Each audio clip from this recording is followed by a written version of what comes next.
the Jeff Meacham Network's multiverse of media. For over 15 years, the recognized symbol of excellence and the standard bearer in coverage of sports and entertainment.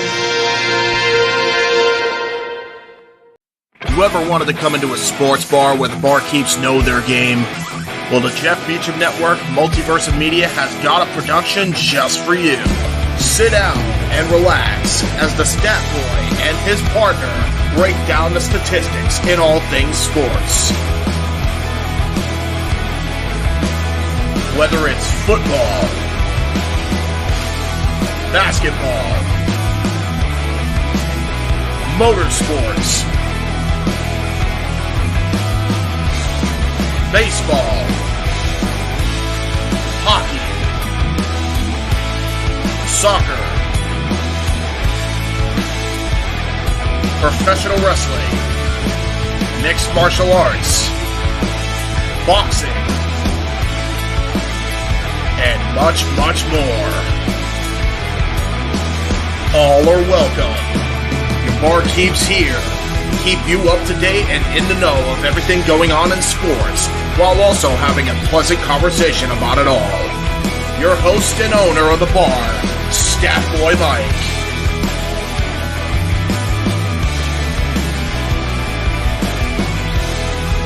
His partner in crime, Dory Lou. And a host of other guests coming in. The food's hot, the seats are warm, the drinks are ice cold, and the sports talk is plentiful. Casa de 18 Studios presents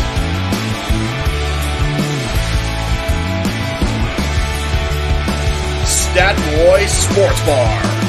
Take a bar stool and enjoy the show.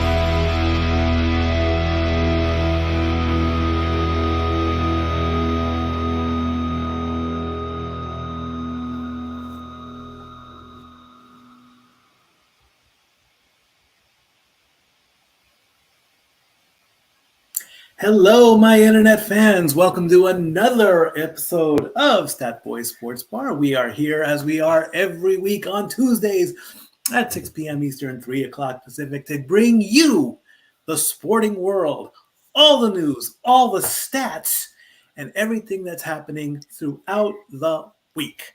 And of course, as always, if you want to dictate the conversation, Super chat, super chat, super chat. It is as simple as that. If you want to dictate the conversation as it is being said on the banner below, just super chat. We will immediately stop what we're talking about, acknowledge you, thank you for the super chat, and go from there. It's the same. I promise not to acknowledge you like I acknowledge Roman Reigns. Oh, we should have talked about him 2 weeks ago. Yeah. A couple things that I did not talk about last week before we get into our normal lineup was that something that took place during the Super Bowl. This was a story that I did write down. I just forgot to put out. Apparently, there were reports that the 49ers did not know the rules of overtime prior to going into the game. However, the coaching staff had a contingency plan in place instead if the game did go to overtime, which it did. So there's a little bit of a balance of opinions on there. Some of the players were like, well, we thought we were going to just score, game over. That's why we decided to receive the ball first in overtime, but they missed the fact that in the playoffs, under the new overtime rules, both teams get an opportunity to score. So that little thing did pop up. Also, we were aware of the tragic events that took place during the celebration in Kansas City. Dory, Lou, and I both send our thoughts and prayers out to Kansas City, and you guys will come back stronger than ever. As far as all the details of the story itself, I'm not all brought up about it. I've heard that Yes, Dory, you'll get it as soon. You have the news on that one. It was for me. It was a very sad situation that something as happy as a team winning their championship gets taken. Something gets overshadows it. So go ahead, Dory Lou. So what they have told us so far, we don't have motive. 2 juveniles were detained last week for resisting arrest and something else to do with firearms. And they just recently booked 2 adults for murder and multiple other charges, and they are both being held on a $1 million bail apiece. Unfortunately, one person is deceased from this incident, 22 others were injured, and a lot of them were kids. Yes. But all the injured the 22 injured are all expected to have full recoveries, except for maybe some PTSD. Absolutely. So again, like I said, it's just really sad that a happy moment turned into tragedy. We don't know the why, and we're not going to speculate until we get facts from credible news stories, ESPN, local Kansas City affiliates, and things like that. Either way, again, sad. I believe it was a local DJ, only 22 years old, I believe she was. So yeah, Stat Boy Sports Bar is Kansas City strong. All right. So now let's get on into our lineup with what we normally do. We start with the world's oldest sport, and that is golf on the PGA Tour. The Genesis Invitational took place in Los Angeles, California, and your winner is Hideki Matsuyama. And this story comes directly from ESPN. Closing with 62 to win. The conversation began 7 years ago when Japanese star Hideki Matsuyama won his 4th PGA Tour title to pass Shigeki Maruyama, his mentor. Maruyama told him the ultimate mark was 9 tour wins, a record for most by an Asian-born player. Matsuyama had little reason to believe that would come Sunday at Riviera Golf Course. 6 shots behind to start the final round of the Genesis Invitational, Matsuyama delivered a record performance, 9 under 62, the lowest closing round by a winner at Riviera to achieve the record that really mattered. He now has 9 PGA Tour wins, 1 better than KJ Choi of South Korea. So congratulations there to Hideki. And the top 10, of course, was Will Zalatoris. We have a follow-up story on the next slide when we bring that up. Luke List, Aaron Hadwin, Patrick Cantlay, who battled the flu, Xander Schauffele, Harris English, Tom Hoge, Jason Day, and Tommy Fleetwood round out your top 10. The next event, the PGA heads south and travels down to Mexico for the Mexico Open coming up this weekend. Now, what happened during the tournament? Well, like I said briefly in a teaser on Open Mic Night, the greatest of all time in golf, Tiger Woods, decided to join up in the PGA Tour, but unfortunately, he only got through the first round. There he is in a golf cart being led away or driven away during the second round. The PGA's report said that it was due to illness. However, another report has come out that he is still suffering from back spasms. Either way, he could not finish the tournament and had to withdraw. Also, in the men's golf, Jordan Spieth was disqualified. In the center picture there is a tweet from him saying that he made a mistake. He made an honest mistake. And the mistake is this. The mistake was that each player has to declare their score on their scorecards. This is also what the caddy does as well. During the second round, he presented his scorecard to PGA officials, and there was a mistake on it, and he signed it. That counts as I'm declaring this is what my score was. However, the score was incorrect. At least Jordan admitted to it. He said it was a dumb mistake, and he went to social media to own up to his mistake. Either way, the PGA Tour disqualified Jordan Spieth. Simple mistake, one stroke, but still, if the rules of golf are fair play, well, then he has to be disqualified. Will Zalatoris in the final picture there during the second round had one of the rarest plays in golf, and that's a good old-fashioned hole-in-one on the tee shot there. So at the people at the Genesis Invitational awarded him by giving him a brand new 2014 car, and not only did he get one, his caddy got one.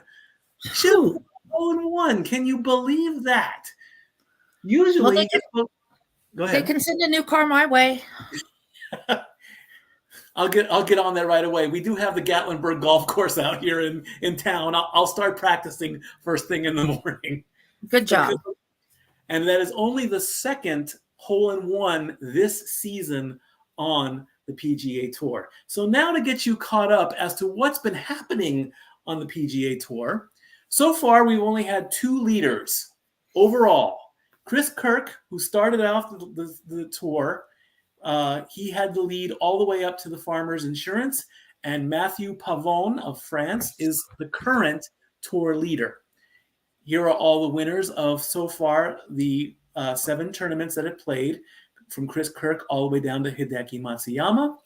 And of course, there's only been 2 holes-in-one the entire season.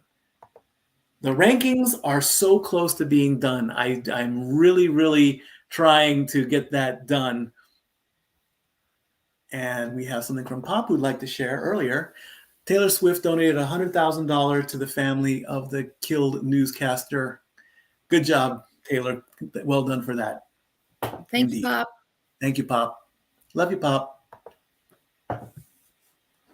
So the rankings, of course, are just so close to being done. I want them to be perfect. The problem is, as you remember, in the FedEx Cup, 70 players qualify, and that is at the end of the season.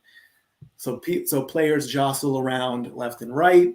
I don't know if I want to put up a graphic of 70 players.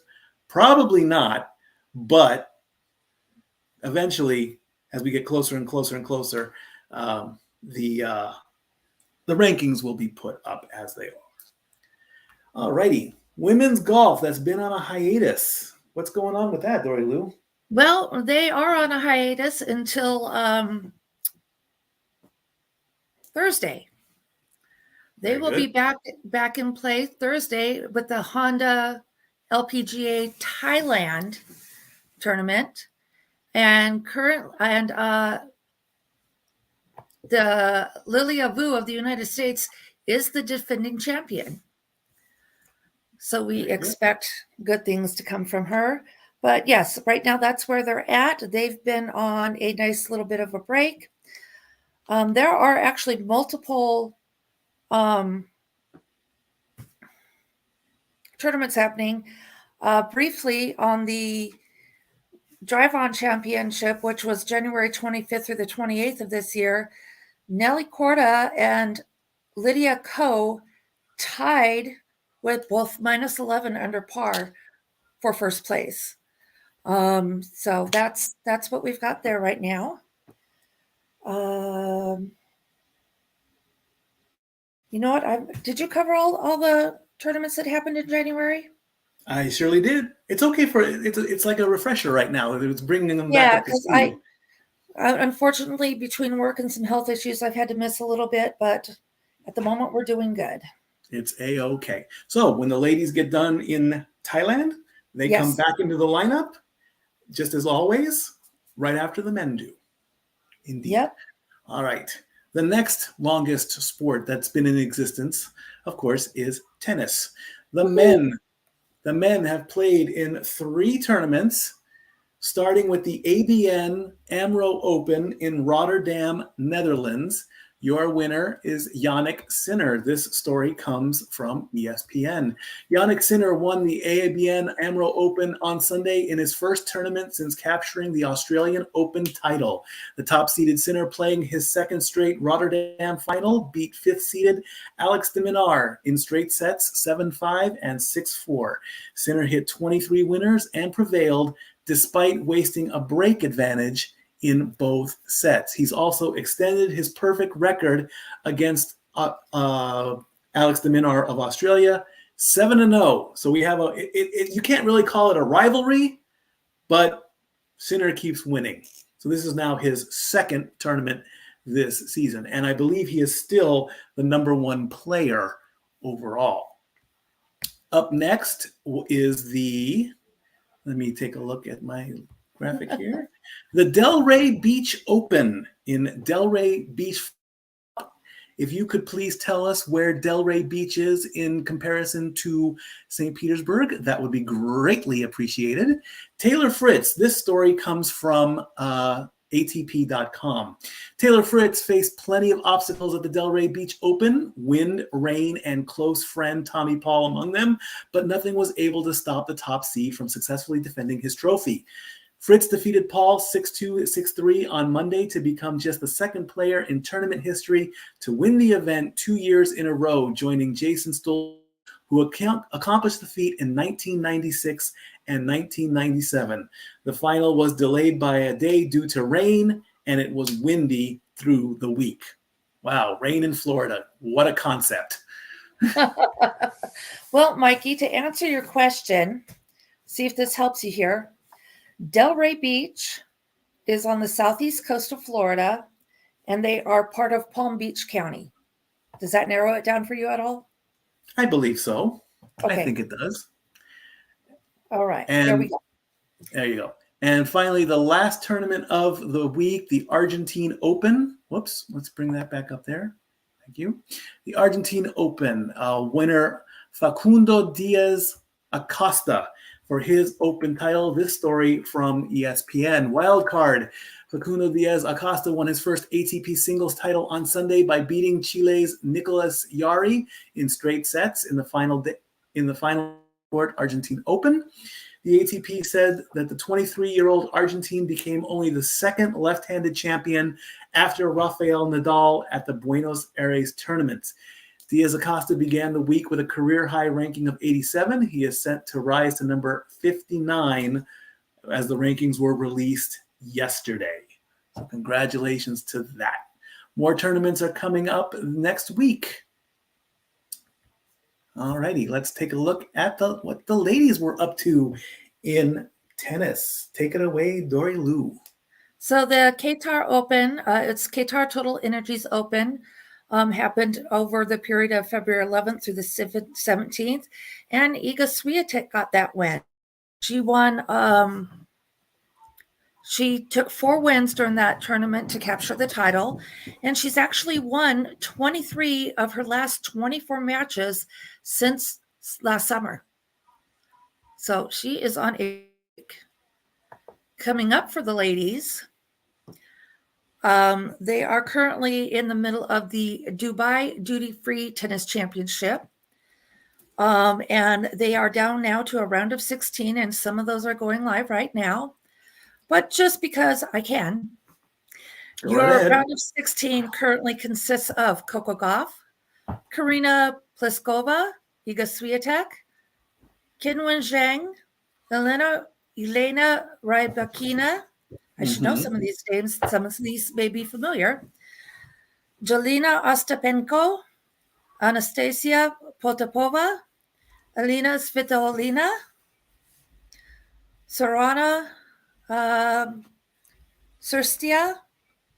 I hope I'm saying your names right. If I am saying them wrong, my sincerest apologies. I will be looking up pronunciations later. Anna Kolinskaya, Lida Mila Samsonova, Donna Vekic, Maria Sakkari. Yes, I should know how to say that one. Yep. Jasmine Pauline, Markita Vondrasova, and Magdalena French are your round of 16 currently still competing for the Dubai Championship. Following this one, the ladies will be either be in Puerto Vallarta or San Diego, depending on which tournament they're playing in. Though both those tournaments are running simultaneously February 26th through March 3rd. Delray Beach is 218 miles southeast from St. Petersburg on the East Coast. Very good, very good. All righty. Thank you for that. All right. One of the big staples in Stat Boy Sports Bar, of course, it's NASCAR season, ladies and gentlemen. NASCAR is back. It all started with the weekend yesterday. Unfortunately, the big race, the Daytona 500, had to be pushed back. But the first race of the season, which is the Clash at the Coliseum. Well, that was the first. That was the exhibition race. But the first race of the actual 2024 season went through on time, and that was the Fresh Florida 250 for the Craftsman's Truck Series. And your winner was Nicholas Sanchez of in his Chevrolet. Do you have his team? Yes, Nicholas Sanchez drives the number 2 Chevy for Rev Racing. And followed up in second place was Corey Haim in the number 11 Toyota. And he drives for Tricon Garage. Rajah Caruth, number 77 in his Chevrolet. He drives for Spire Motorsports. Yay, Spire Motorsports. Brett Holmes took 4th place in his Chevrolet. And he actually owns that car for Brett Holmes Racing. Oh, that's a good one. Spencer Boyd, number 5th place, number 76 in his Chevrolet. Freedom Racing Enterprises. Stefan Parsons in his Chevrolet, number 75, took 6th place. Henderson Motorsports. Number 7, Matt Crafton in the number 88 Ford. For Thor Sport Racing. Timmy Hill in the number 56 for Toyota. Again, he's another owner-driver for Hill Motorsports. Brian Dezat in the number 26 Chevrolet. No, it's the number 28, I believe. 28. Brian is a part-time driver for Jim Rosenblum Racing. Rosenblum Racing. And Christian X in the number 19 Chevrolet took up the final spot in the top 10. For McAnally Heigelman Racing. So, of course, they race and they score points. Tyler Ankarum is your number 1 driver right now. He drives a Chevrolet. He is the current leader at 43 points. Nicholas Sanchez is right behind him at 42. Christian X is in 3rd place at 39. Brett Holmes is at 38. Matt Crafton is tied with 38. Corey Haim is in 6th place at 37. Ty Majeski is in 7th. Rajah Caruth in 8th. Spencer Boyd is 9th. And Bailey Curry is in the top 10. All right, so this is just week 1 of NASCAR getting started. Hello, people. Oh, hey, producer hello. Jeff is tucked in there. How are you doing, sir? I will put my comment back up, and then we'll keep going. I saw it. Yay. Welcome back. Glad you made it home safely. Very good, very good. All right. So to Lyft and Uber drivers, we appreciate the fact that you guys want to engage in conversation, but you're not my bartender and you're not my therapist. Therefore, I don't care. Thank you and good night. All righty. So yeah. Now the Infinity race took place after the Daytona 500. There was a scheduling thing. Xfinity race. That's why I said Xfinity. You said Infinity again. Did I say Infinity? Exactly. I guess I did because the founder is tired of my shit. All right. So the Xfinity United Rentals 300, which took place after the Daytona 500 due to the rain, of course, that happened, and your winner was Austin Hill in his number 21 Chevrolet. Who does he drive for? Well, at first, he drives the number 2 Chevrolet for Hattori Racing Enterprises. Oh, interesting. NASCAR has him as number 21. Okay, maybe I wrote it down wrong. If it is, my bad. All right, no worries. Carrying on. Sheldon Creed took second place in his number 18 Toyota. Hendrick Motorsports. Parker Retzlaff took third place, number 31 in his Chevrolet. GMS Racing. Jordan Anderson took fourth in his Chevrolet. He is a owner, part-time driver for Jordan Anderson Racing. Chandler Smith took fifth place in his Toyota. He drives the 81 Toyota for Joe Gibbs Racing. Riley Hurst, sixth place in the number 98 Ford. For Stuart Haas Racing. My number one guy, even though when we get to the big race, John Hunter Nemechek in his Toyota. Oh, number 20 Toyota. He is actually driving only part-time for Xfinity this season for Joe Gibbs Racing. Justin Allgaier in the number 7 Chevrolet. For JR Motorsports. Brandon Jones in the number 9 Chevrolet. Back to Joe Gibbs Racing. And AJ Allmendinger in the number 16 Chevrolet. And he's driving Xfinity full-time for Colleague Racing. Very good, very good. So just like that, those races, that's you score points again as normal, and then you get yourself to the playoffs as you're supposed to. Finally, it happened, with big emphasis on the word finally, because a huge rainstorm for 2 days just made the track undrivable. So they had to push back the race to yesterday, which worked out for me since I had a day off. And of course, Dwayne "The Rock" Johnson was the Grand Marshal. And so he graciously stayed in the Daytona area because he wanted to give those classic, iconic 4 starting words: drivers, start your engines. Indeed. And if you're new to motorsports, and we primarily cover these 3 for NASCAR, but if we see something big in some of the other motorsports, we try to make note of them as well. But the Craftsman Truck Series runs generally on Fridays, with Xfinity Series on Saturdays, and the ever popular Cup Series is generally on Sundays. Indeed. So it's a great American race at Daytona International Speedway. And of course, the race started beautifully until my guy, who's supposed to stay in Xfinity, but I guess he wanted a shot at the big run. Lap 6 was when a little crash took place. It wasn't the big one. It was a little one. But still, it took out her favorite driver.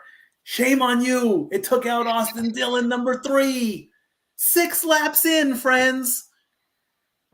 Oh, what a rough race. But and as we got closer to the end of the race, well, let's just say they changed the name of the Great American Race. The Great American Race to the Great American Salvage Yard. On lap 199. 192. 192 was there was the big one. Lap 192. So they only had 8 laps to go. Huge. Took out half of the contenders. 18 cars out on this one. Unbelievable. Luckily, nobody was hurt, thank goodness. Just a lot of broken fenders and scratched paint and everything. And your winner, because of lap 199, I mean, literally there was a tiny little get together at the very end of the race. But the white flag had come out. The white flag had come out. That counts. Your win, 2024 Daytona 500 champion, number 24, William Byron. He had just the line when the white flag came out and the yellow flag came out. No overtime necessary. The NASCAR says, you're the winner. Who does William Byron drive for? William Byron drives for Hendrick Motorsports. A 9 Daytona year race drought for Hendricks has been snapped. They are definitely the king of when it comes to ownership. Alex Bowman in his 48 Chevrolet. He happens to be teammates with William Byron for Hendrick Motorsports. A two-team sweep by Hendricks. Christopher Bell in his number 20 Toyota. Well, obviously it's a Toyota, so he doesn't drive for Hendrick. He drives for Joe Gibbs Racing. Corey LaHoy, number 7 in his Chevrolet. Spire Motorsports. Bubba Wallace, number 23 in his Toyota. 23 XI Racing. AJ Allmendinger, number 16, Chevrolet. He went full-time to Xfinity, so is now driving part-time for the Cup Series for Colleague Racing. John Hunter Nemechek in the number 42 Toyota. Well, he's driving, like I said previously, part-time for Xfinity for Joe Gibbs. He is now a full-time driver for Legacy Racing. Eric Jones in the number 43 Toyota. Partners with or teammates with Nemechek for Legacy. Noah Gregson, number 10 in his Ford. Stuart Haas Racing. And in the top 10, Chase Briscoe, number 14 in his Ford. And he is teammates with Noah Gregson, also for Stuart Haas Racing. The points came in. William Byron is your current leader at the end of the first series race. Alex Bowman, 1 and 2. Chase Elliott is 4th place in his Chevrolet. Bubba Wallace is 5th. John Hunter Nemechek is 6th. Kyle Larson is 7th. Kyle Busch, Team RCR, is in the top 10 to start out the season. Eric Jones at 9th. Corey LaHoy is 10th. Austin Cindric 11th. Denny Hamlin is 12th. Chase Briscoe is 13th. Zane Smith is 14th. Noah Gregson is 15th. And Martin Truex Jr., the regular season champion from last season, is in the top 16. And this is where you want to be. You want of position 16, because if you are below it when it comes time for the playoffs, you are not eligible to win. But let's face it, they've got several months to get there. Oh, indeed. And the next race is... And a couple of names you're not going to hear from us this year. Kevin Harvick and Eric Almirola have completely retired from racing. Yes, they put Kevin Harvick in the booth. Yep, he retired at the end of 23, and he actually drove for 23 years. So he's going to be doing broadcasting. I don't have any updates on Eric Almirola right now. And AJ Allmendinger, like I said, he's only driving part-time for the Cup Series. He went full-time to Xfinity. And my driver's brother, so Austin Dillon's brother, Ty Dillon, is no longer going to be part of the Cup Series. He's going full-time back to Xfinity. Indeed. All right. Next race coming up is 4 hours south of us to Atlanta at the Atlanta Motor Speedway. And then next week, of course, we do it all over again with the stats. All right. Let's go into college hoops. And let's take a look and see where our teams are at this week as we're getting closer and closer and closer to March Madness, which is officially 1 month away. The selection show is March 17th. All right, let me bring up my graphic here real quick and zoom that out. Well, then let's do this. Ladies first. All right, we'll go over to the ladies first.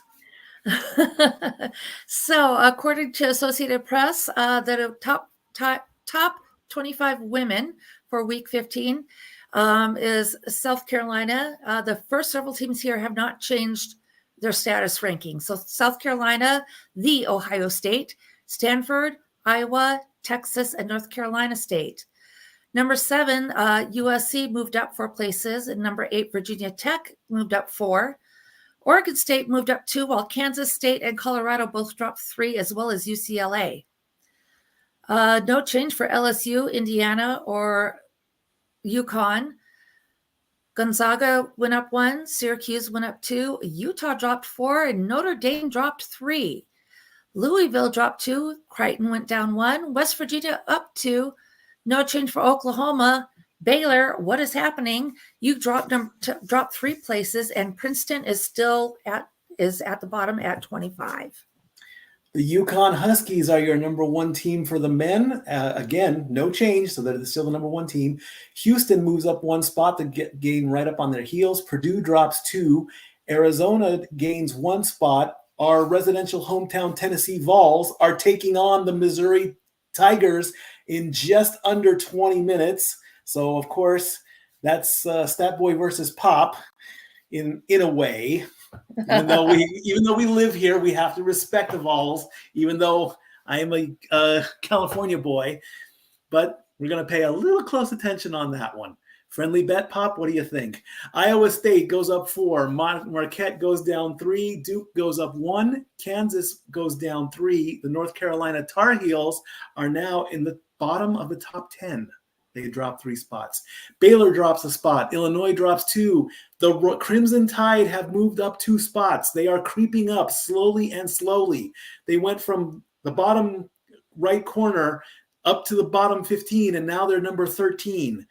Auburn drops 1, Creighton drops 2, Dayton stays put, Kentucky with almost a roller coaster drop at a 5, or a drop of 5. St. Mary's, no change. New to the top 25, San Diego State. There's your roller coaster drop with South Carolina dropping 9 spots. And the last 5 teams, Washington State, Colorado State, Texas Tech, Florida, and BYU are all new to the top 25. Again, they are coming up with 1 month away until we reach March Madness. Yeah, 68 teams get in. Caitlin Clark. Yes, she is an upcoming woman to definitely be watching. She has broken all kinds of records so far, and this is just her college career. Her next game is number 4 Iowa visit number 12 Indiana. This was as of 7 hours ago.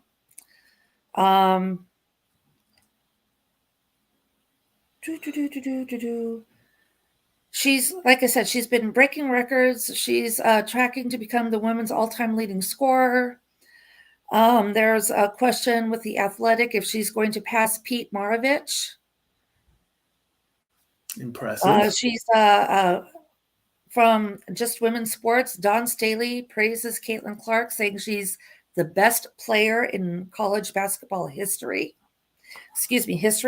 And she didn't just say that was in best female basketball player, just the best basketball player, period. But can she shoot 3-pointers?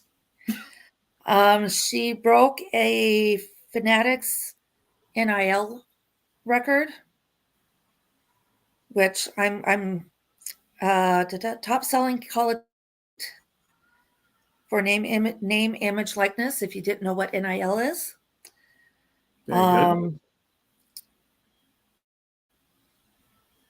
she rarely scores under 30 points in a game. She's broken the previous record of Kelsey Plum, 3,127 points, and is having the biggest college sales for her name, image, and likeness on merchandise. Indeed. Well, the reason we brought up the 3-pointers, of course, is because the WNBA and the NBA combined over All-Star break weekend to have Steph versus Sabrina. And there you can see the results. Steph Curry defeated Sabrina Ionescu in a 3-point challenge. It was by the mere margin of 3 points. Sabrina went first, and right from the start, she was hot. She only missed she didn't really miss that many shots. And apparently now the 3-point contest has been altered. Usually it's 5 stations of racks with basketballs. And of course, the final basketball is called the money ball. And the most you can score is 30 points because there are, 4 regular basketballs, and then the money ball for 2 gives you 6. 5 stations gives you an opportunity to score 30. 30 is the best you can do. Apparently, they added a new, farther basketball attempt. They called it the Bill Rudd because apparently it was even farther back, and now those were worth 5 points each to give the potential of points in the three-point contest. Neither Steph nor Sabrina did sink one of those shots. If they would have hit one of those, it was game over. So Steph wins the three-point contest. They gave him a championship belt, as you can see there in the picture. And now there is talk of having them do this again next year with Caitlin Clark being the contestant. We'll do Steph versus Caitlin next season. Why not? I say go for it. There you go. Indeed, indeed. We are going to take a quick break before we go into other news that Dory Lou has. And then it's our main event, which is hockey, because football is done for the season. NFL. Yeah. Get it straight. The NFL is done for now. The NFL is done. We'll do the we'll do the hockey documentary commercial, come back with the NBA power rankings and playoff preview, and then we'll go into our meat and potatoes for the season until the UFL starts, and that will be hockey. So here is the Gary Hebert 1 in a Million documentary. We'll be right back.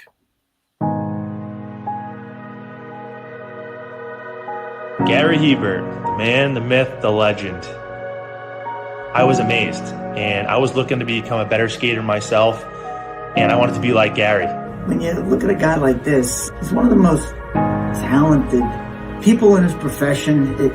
He's been given gifts by God. It can get frustrating at times when you're trying things that maybe don't come as quickly to you as other things. And, you never really felt that sense of frustration with Gary. It was always about improvement and positive reinforcement. Was it really the end? Was that head injury really the end? God has called Gary to continue to be a blessing to others and to be a passionate example. My name is Gary Hebert, and this is the World Academy of Hockey, otherwise known as the Inside Edge.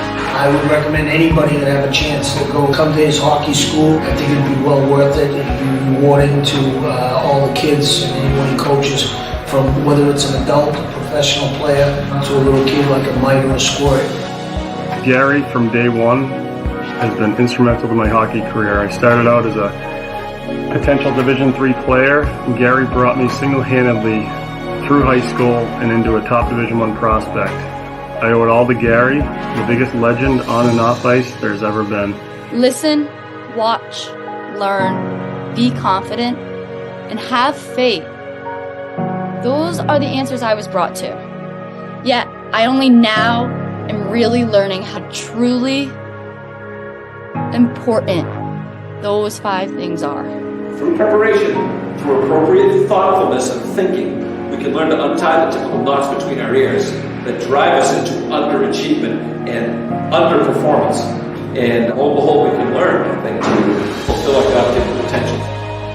Gary has the innate ability to make people not only better players, but better people. The life lessons they learn from Gary are incredible. You can always remember leaving that rink knowing as a player I got better, or I had something to improve on to get better. And I think that's what you excelled on as a coach, is giving us the knowledge to know what we needed to do to get better. There's coaches who know the game, but can you communicate and create passion in your kids and in your players? And Gary's able to do that. Gary's got great knowledge and the great hands, but more importantly, his ability to connect with people and care for them. His communication skills, to me, really stand out, separate him, and that's why he's one of the best, in the world. Gary's a legend. He's a special, special man.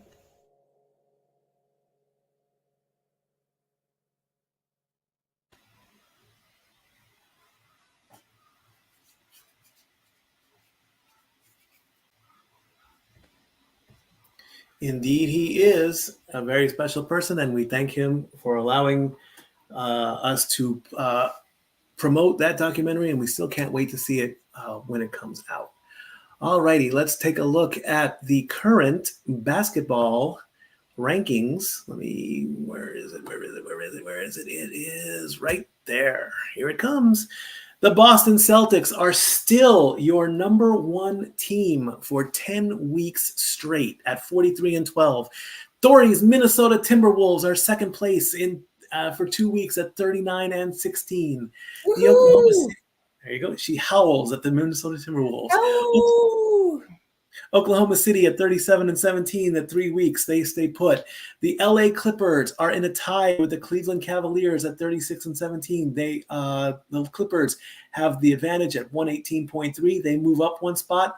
The Cavaliers move up one spot, and the defending champion Denver Nuggets at 36-19 drop 2. My bandwagon hopping Milwaukee Bucks are at the top of column 2. They stay put for 2 weeks at 35-21. And the Phoenix Suns are in a tie with the New Orleans Pelicans at 33-22. Suns have the slight advantage at 117.6. The Knicks are also tied with those two teams at 114.5. They drop 2 spots. Philadelphia at 32-22, and Denver round out column 2 at 32-23. They stay put for 2 weeks. Sacramento starts off column 3, 31-23. They did not move. Indiana at 31-25. Orlando at 30-25, tied with Miami. And it looks like they both have the same number of points per game. It looks like I gave Orlando a slight advantage because they've been there longer at 4 weeks. The LA Lakers are at 30-26. They stay put along with the Golden State Warriors at 27-26. We move over to column 4, Chicago at 26-29. And all these teams are below 500. Utah's at 26-30. Houston's at 24-30. Atlanta's at 24-31. They have not moved. Brooklyn at 21-33. Memphis in column 4 out of column 5 at 20-36. Toronto at 19-36. Portland at 15-39. Charlotte at 13-41. San Antonio at 11-44. Washington at 9-45. And Detroit still at the bottom of the barrel for 15 weeks. Now, what does this all mean? Now that the All-Star break is over, push towards the playoffs. Here is your current playoff picture. Here's how it works. It goes by conference. The top 6 teams in the Eastern and Western Conference are automatically guaranteed to play in the NBA tournament finals or NBA playoffs. So your top 6 teams in the East from top to bottom: Boston, Cleveland, Milwaukee, New York, Philadelphia, and Indiana. It goes by percentage, not by record. So a team that can have less wins but a higher percentage, it is mathematically possible. Teams that are seeded or ranked 7 through 10, which are the 4 teams next to the 6 in each conference. So in the East, it would be Miami, Orlando, Chicago, and Atlanta. Those 4 teams are going to play each other in a small tournament. I believe 1 is going to play 4 and 2 is going to play 3. The winners of those games become the 7 and 8 ranked seeds for the Eastern Conference. So you're not fully eliminated, but it's your last chance to get in. The 5 remaining teams in each conference in the East, that would be Brooklyn, Toronto, Charlotte, Washington, and Detroit. Along in the West, Utah, Houston, Memphis, Portland, and San Antonio. These are the teams that are facing the red spray can of doom. They each have an elimination number, meaning if they lose that many games, Detroit has an elimination number of 13. San Antonio has an elimination number of 12. If Detroit loses their next 13 games, or the team that is in the last playoff spot available, which is currently Atlanta, and they don't pass Chicago, they'll be eliminated. Then those 10 teams go into the playoff picture, and we move on from there. In the West, Dory's Minnesota Timberwolves are the number 1 team in the West. Very, very slightly, though. Not by much. 39-16 16, 37, and 17. It's Minnesota, Oklahoma City, Los Angeles, the Clippers, the defending champion Denver Nuggets, New Orleans, and Phoenix. The play-ins go to Dallas, Sacramento, Los Angeles Lakers, and the Warriors. So right now, the Lakers, which is the franchise team in basketball, because of LeBron James, of course, they've got a lot of work to do. They would have to play, get through the regular season, stay where they are, and move. The place you want to be is the top 6. You don't want to have to get your team in gear there. If everything went the way it was supposed to statistic-wise, and the number 1 seeds win, it's Boston versus Minnesota right now. And that'd be one great matchup. In his honest opinion. It'd be even better if Minnesota wins the NBA Finals. That's for certain. I'll have to take a few days off work if that happens. Oh, yes, indeed. Indeed. Oh. And just imagine us covering the championship game for Minnesota. That would be so difficult to remain biased, but it can be done with a lot of rehearsals anyway. All righty. We'll see what happens. That's all I have to All right. say. Before we go into hockey, I think you had some other sporting news you wanted to report? Well, yes. So the UFL, which is the Spring Football League, and it was formerly, we had the USFL and the XFL.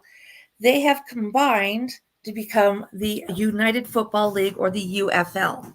Mm-hmm. This is still, it's only an 8-team league, and they will be playing for 10 weeks with kickoff starting Saturday, March 30th at 1 p.m., the Birmingham Stallions at the Arlington Renegades. And it doesn't tell me. Okay. So the first weekend, you've got 2 games on Saturday, the 30th, 2 games on Easter Sunday, March 31st. On Saturday, it's 1 p.m., Birmingham Stallions at Arlington Renegades. 4 p.m. it will be the St. Louis Battlehawks at Michigan Panthers. On Sunday at noon, we have the DC Defenders at the San Antonio Brahmas. And the final game for that week will be the Memphis Showboats at the Houston Roughnecks at 3 p.m. That is still a little over a month away, but we will keep you updated on what's happening with our spring football. Very good. Anything else before we go into hockey? Why do I have a feeling I'm forgetting something? The other football. What was I forgetting? Soccer. Oh, yes, soccer. So we've been asked to start covering some soccer. And oh my goodness, like I said previously, had no idea how big soccer is. There's like 100 different leagues going on out there. But we were specifically asked to look at some of the for England. So the English Premier League, and recently they just had Manchester City at Brentford, with Manchester City winning 1-0. There are so many leagues, so much going on in soccer. If there's a particular team or league you would like us to put out there for you to follow and give you that information, let us know, and we will do more than just the English Premier League. Right now, that's what I've got. Indeed, we will. All righty, let's take a look and see what the ladies have been doing on the ice rink with the PWHL. Ooh, all right. So, my power rankings. Woohoo. So, Minnesota is still kicking butt out there. They have 5 wins, 2 wins in overtime, 1 overtime loss, and 3 losses, for a total of 21 points. Montreal, 4 wins, 3 overtime wins, 2 overtime losses, and 2 losses with 20 points. So, I mean, we're cutting it kind of close there. Come on, Minnesota. Let's just keep this rolling. Toronto, They have more wins than Montreal, but they have less points. They have 5 wins and 5 losses and 1 overtime win, only 17 points. That's why Montreal is higher ranked than they are right now. Right. Ottawa has had 3 wins, 3 losses, and 4 overtime losses for 13 points. That's got to hurt.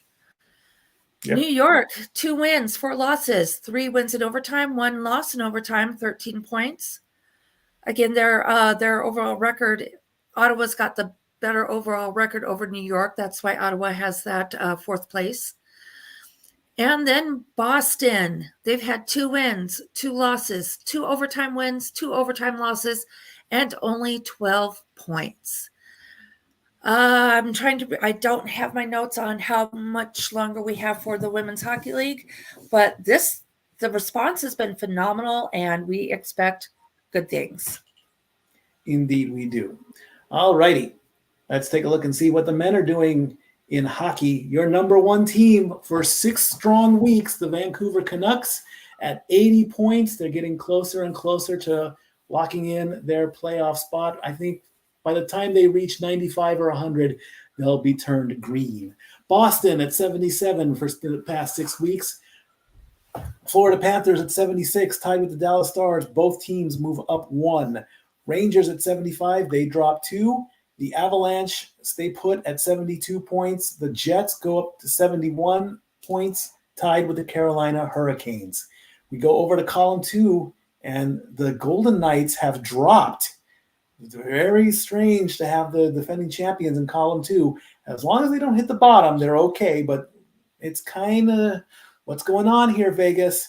70 points, 2 spots drop. Toronto moves up 4 at 68 points. Edmonton at 67, they stay put. Tampa Bay at 65, they stay put. Philadelphia tied with Tampa Bay. Tampa Bay has the better record. Detroit and Los Angeles tied at 64.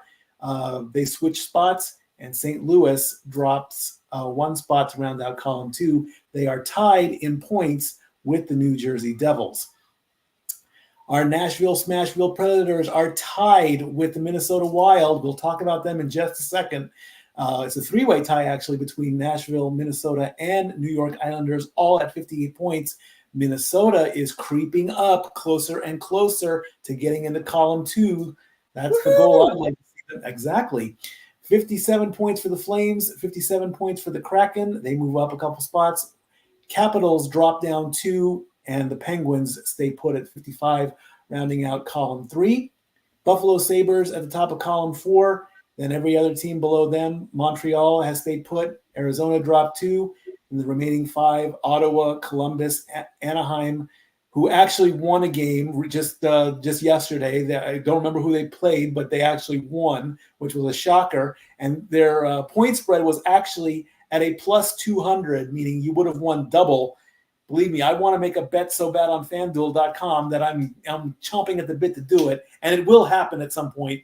San Jose at 3 weeks and Chicago at 3 weeks as well. The playoff picture graphic still is not ready, but over at the Statboard 9000, here are your updated and current standings. In the Atlantic Division, the Bruins, the Panthers, and the Maple Leafs, teams 1, 2, and 3. In the Metropolitan Division, the Rangers, the Hurricanes, and the Flyers. The 2 wildcard teams right now are the Lightning and the Red Wings. The next team below the red line are the Devils, followed by the Islanders, the Capitals, the Penguins, the Canadiens, the Sabres, the Senators, and the Blue Jackets. The Blue Jackets are in danger. They are in the red zone. They have an elimination number of 19. In the West, in the Central Division, Dallas, Colorado, and Winnipeg, top 3 spots. And in the Pacific Division, the Canucks, the Golden Knights, defending champions, and the Oilers. Your 2 wild cards are the Kings and the Blues. Right below that line, in a tie, creeping up, they want to get over that line so bad, are Residential Predators and Dory's Minnesota Wild. The Flames are at 57, the Kraken are at 56, the Coyotes are at 50, Ducks are at 42, Sharks are at 35, Blackhawks are getting dangerously close. They're in the red. Their elimination number is 13. Now, here's what's going on with the Wild. They had a 4-game win streak. It got snapped but they lost in overtime, earned a point. So now they have a point streak. When you win, you earn points. They are on a 7-game point streak. They are now tied with the Nashville Predators. They will be playing against Winnipeg tomorrow, I believe. No, they're playing the Jets tonight. Oh, they play the Jets tonight. Okay. Wild at the Jets tonight at 8 p.m. Eastern. The Predators also tonight at the Golden Knights at 10 p.m. Eastern. So if the Wild beat the Jets and the Knights beat the Predators, the Wild will be put into a tie with St. Louis for the final wild card spot. Unfortunately, tiebreakers are broken by number 1, games of number played. I believe that St. Louis is idle tonight, so they'll have what's called a game in hand, meaning that if Minnesota wins, they'll still be tied in points, but St. Louis will have the slight edge. Yes, if St. Louis is on a bye. Yeah. If St. Louis loses, then it comes down to the regular wins because they will both have the same number of games played. Either way, and with what the Predators or what the Wild did against the Canucks, the number 1 team just the other night, 10-7 was the final score. Yes. Both Eriksson Ek and Kaprizov got hat tricks to where the announcer thought that there weren't going to be any hats left to throw. This hat is staying put. I am not going to throw my Greek captain hat on the ice either. That ain't going to happen. I'll wear it to the rink, but I am not throwing that hat on the ice. Pop will kill me if that happens. I'll buy a hat specifically to throw on the ice. It'll be a cheap one. Okay. Cheap hats indeed. All right, great. So the playoffs are getting closer and closer. Probably, I think, in April. They're just March, April, somewhere in there. That's when the season ends. And of course, Stat Girl over here is still number 1 in the Fantasy Hockey League. Haven't been keeping up with it much, but until I hear otherwise, you're still the top player. So there you go. Thank you. Indeed. And I've had some players out for injury for a couple weeks and various other things happening. So something's going right somewhere. Indeed. Your other games that are happening for the National Hockey League tonight, again, all these times are Eastern, 7 p.m. The Senators at the Panthers, the Stars at the Rangers, the Islanders at the Penguins, the Devils at the Capitals.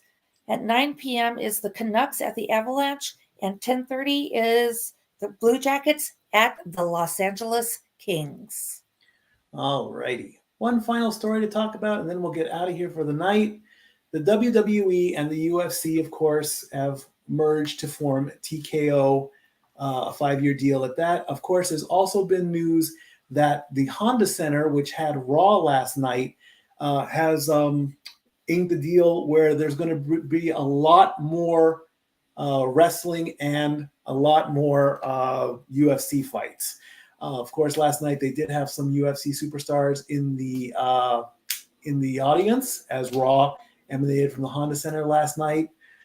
Very shocking, though, from last night that Cody lost to Drew, which is a shocker. Cody's not supposed to lose, but in keeping in the story that the bloodline is going to start messing with them, Jimmy and Solo decided to pop up and interfere in the match, to which Michael Cole was breaking bias rules, saying that Drew McIntyre is nothing but a hypocrite because he was fed up with the bloodline.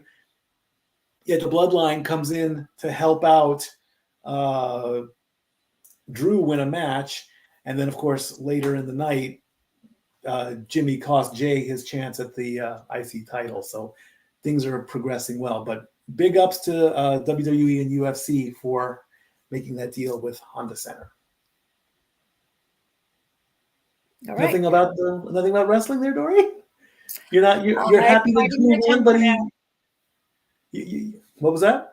I'm biting my tongue for now. Ooh, because one of her boys beat the finish the story guy. All righty then, friends. Do you have a positive thought for us to go out on? When don't I have a positive thought? I mean, Go for it. Come on. All right, so let's see today. Well, considering I just saw an email that did not make me very happy, we're just going to keep it simple, and I'm going to go with this one. Okay. As I just lost it. You just lost it. Well, I have a quick shill before you bring it up. Coming up. Go ahead. Coming up at the top of the hour at 8 o'clock Eastern, 5 o'clock Pacific, Dory Lou and I will be joining the Simple Man, Noah Foster, and the Renegade JJ Williams. He'll be on there too, as we give our thoughts as to what's going to happen in the land down under at Elimination Chamber Perth. So keep an eye out for that across all the channels here, especially on the Casa channel and the Simple Man's brand. So you'll get a bit of maybe like a 45-minute break. So you'll have time to go have dinner and grab a snack as we talk wrestling as what's going to happen in the Elimination Chamber. I will have a few stats to share, and we'll all give our thoughts as to what's going to take place just under 45 minutes away. Oh, all right. So I'm not going to go into the details or anything, but I'm not very happy about the email I just saw. Trying to keep the positive when you're getting, depending on your stance of it, bad news. Live life to the fullest and focus on the positive. From Matt Cameron. Simple and easy, just like that. Until next week, friends, keep an eye on the sports. Follow us on Twitter, Instagram, and Facebook.